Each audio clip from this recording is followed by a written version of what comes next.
Hello and welcome back to the GorillaBiker again because I didn't have my camera's cover off.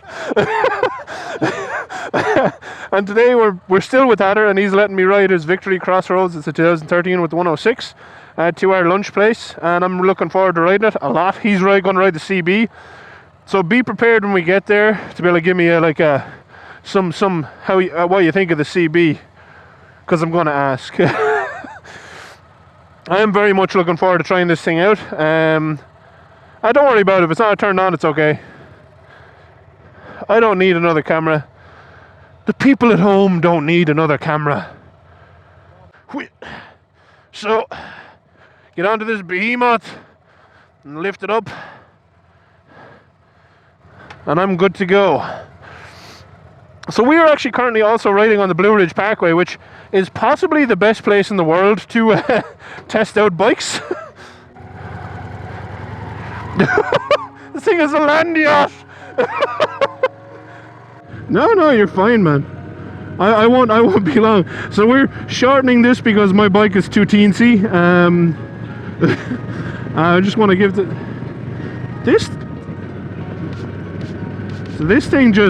this thing just pulls like a train, this Victory. It's a very nice bike. I mean, it's something I've been wanting to test as a cruiser like this for a long time. One that's more aimed at like perform. And the thing about Victories is they were very much a kind of a performance orientated bagger cruiser, because you know they still took into account ground clearance and power and brakes and everything else. So definitely something I have a long time been interested in trying out. And so even for 5-10 minutes, whatever I'm going to get on this thing, yeah, I've been super interested to try this out. So Groundhog Mountain, Blue Ridge Parkway. I'm just going to have to be careful about where to actually turn on this, because it is a land yacht. It is very heavy, but I'm not going to lie, I'm very comfortable. Let's try out the yeah, there. I mean, I don't really like the whole doing a spready that a lot of those highway pegs kind of force you into, but at the same time I understand why people do like them. I like how they're there as an option to kind of let you actually move your feet during a longer ride too. Oh, this brake's weird. I have to use I don't use 4-finger brakes. By the way, this is the awkwardness that you generally don't have to see when I do first ride reviews, which is why I take the hour or so to get actually familiar with a bike, because when I get onto a new bike, I'm super careful with it, because they're not my bikes, and I do not want to crash someone else's bike or the company's bike or anything like that. I just want to get familiar with everything, familiar with the brakes, familiar with the gears. Very, very important. And the thing about cruisers is you kind of have to use the rear brake, which on sports bikes and stuff you don't. And that's always something I think catches people out as well when they're not used to these behemoths. This seating position is, I don't know, is it perfect for someone my height? It's the seats, I don't know, it's weird. It's something that I've realized recently. I sit very much on the bones of my ass. I know, even though I'm not a skinny person, I sit very much on the bones of my booty, rather than the padded flesh, which is what kind of makes quite a lot of motorcycle seats challenging, because for that comfort you kind of want to be on the fleshy part of your behind rather than the bones. It's the fleshy part is where the comfort and the pillow come in. This thing is honestly, this thing is like just riding a land yacht. This thing is super smooth.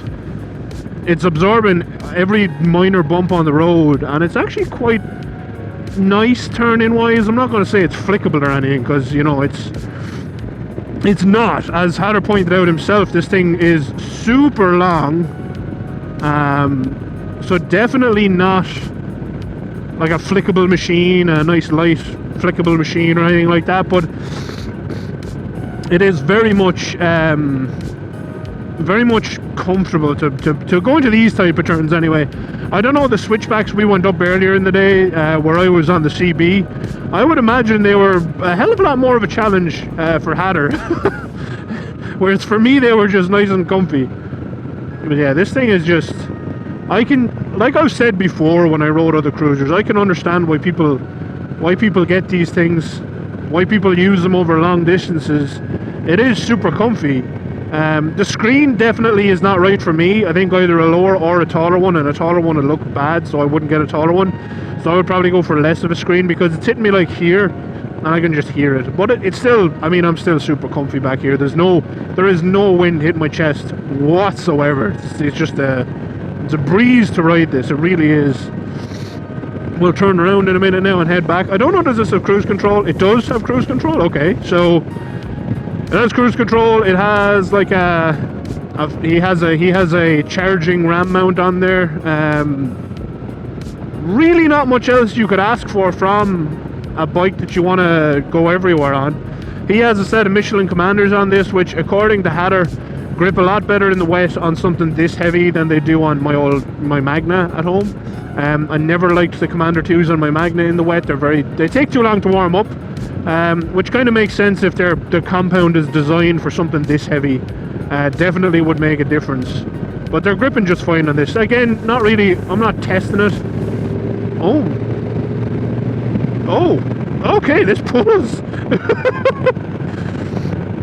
Again, it's never gonna set anyone's world on fire as used to like a sports bike or whatever, but definitely there is power on tap there. Quite a lot of power. Well, not even power, but I should say torque. But I mean, you know what I mean when I say, like, when you open the throttle, it goes, and that's kind of what I'm looking for from in a bike. So I like that. Now let's see, can we turn here? Hopefully there's somewhere here to do a little turnabout. But no, I'm super impressed. I mean, it is exactly what I expected this bike would be. It's a comfy place to be. Let's do a little brake test. So front brakes, I mean, they slow it. Nothing to write home about. Let's do a combined braking test. Front and rear. Okay, that stops it a little bit better. But you're not stopping fast. I think Hatter said this thing weighs about 800 pounds, which is about 360 kilos or thereabouts. It's a behemoth. It's a heavy bike. But you know, I rode that Roadmaster, the Indian Roadmaster. It's definitely lighter than that. It feels lighter on the road than the Roadmaster. Yeah, so I mean, I'm impressed. Honestly, I am impressed. It's a very comfortable place to be. I don't know though, because every time I ride something like this, like a bagger with the lower ground clearance, I'm like, yeah, I can see myself being comfortable. But I don't know, does it have that little thing, that I don't even know how you describe it, but that extra bite, that little bit of hey, I want to kill you, that, you know, a lot of sportier style bikes have, that I want. Now let's see now, how is this thing to U-turn? This is what I was nervous about in this thing, because it's not mine. Oh, okay, it's actually okay, not too bad. Let's head back to Hatter. I mean, once you have it moving, it's fine. Let's give her a brap.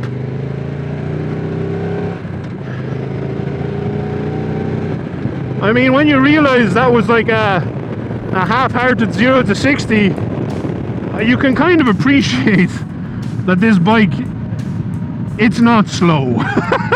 that's a fact, but it does miss that you know, that like hook in your sphincter is the only way, you know, that like a really fast sports bike gives you. They just, you know, it's nearly like, whoa, it's like, what happened? And you know, you're set up in that position on a sports bike to do that. But I don't know why this is where my brain has went to on this short little ride, you know, sports bikes, but it for some reason it has. I suppose that's where my brain right now is contesting. And at the moment, you know, a lot of the things I'm looking at, I'm kind of between a bike like this or going for like an Africa Twin. And I think that at the moment the likes of the Africa Twin is winning out, just because even though it doesn't have that punch in the gut power as well, it has a very similar power and torque to what this has. Obviously less torque, but it's a lot lighter, so you get to feel that push a little bit more, you know. And it will still do everything this will do touring wise, but I'll have the option for a little bit off-road, light off-road, and I'll have the option for a couple of other things. So that's currently where my brain is sitting at, which is, it's tough. But I can see, you know, the likes of this bike, just if you were out just covering distance, like if I was going home today and I had this, yeah, I would have literally zero complaints. This thing is a breeze to ride. It really, really is. And I mean, these corners here, okay, yeah, it's not a sharp corner per se, but I mean, it's a nice flowing curve, and you can dip this right in. And the thing that's nice about the Victories, like I said, is that they have a pretty sizable ground clearance in comparison to a lot of Harleys and whatnot. Like in comparison to the Harley that I had in Florida, the Softail Slim, this has way more ground clearance. I can lean it a lot more. And I mean, leaning a bike is one of the things that I like doing on a bike. So for sure, yeah, I mean, I can see myself on one of these if I could afford to have. Now, obviously, right now we have the CB, which is going to be for toaster. If I could afford to have like multiple bikes for myself over here, which I mean, in the future, I hope I will be. That's where I want to get to again, is have lots of bikes to select from, all the different flavors of bike to select from. But for now, it will be a one bike does all. So I'll have a video coming up on this, but it's kind of like Africa Twin. But I really do, and every time I ride one, I ride a cruiser, I see the appeal. Would I have this over the likes of the Yamaha I rode, the 1300? Yes, definitely, more comfortable than that. And it's not even in, like, this and the Softail Slim, this is incomparable comfort wise for that. And the thing is, for me, I understand the Softail Slim is a different target audience, you know. It's a more cut down style of cruiser. But for me, if you're going to go cruiser, why not go whole hog? I mean, if you're buying something that's a big heavy beastie that doesn't turn like a sportier bike, why not get something with the bags? Why not get something with the punch? This is lovely. Yeah, I mean, I would legit have one of these if I could buy one for a reasonable amount, which, I mean, these Victories do come up for decent prices with 30-40,000 miles on them. And it's not like I can't fix bikes, so, you know, that's something that I can definitely look at in the future. Particularly, let me know if you'd like to see a Victory on the channel. You know, I know the highball fell through because of me, not that there's anything wrong with the bike.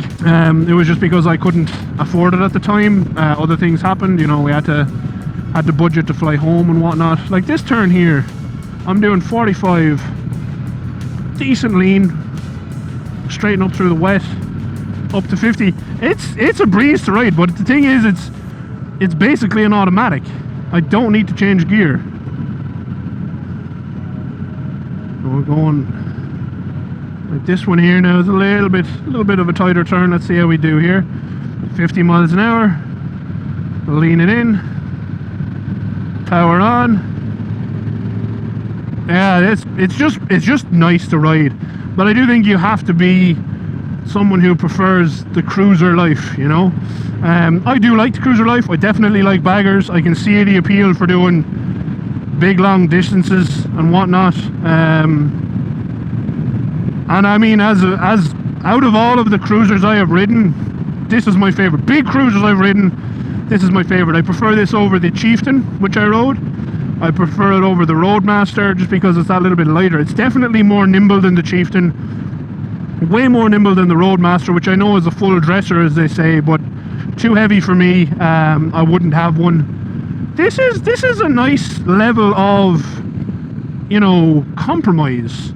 If you want a bagger, but you want something that's still good in turns, feels relatively punchy, yeah, this is lovely. This is genuinely really nice. I'm not just saying that because it's my friend's bike. It's actually really nice to ride, and it looks fantastic. I love the looks of it. Let's do a little brake test now coming in.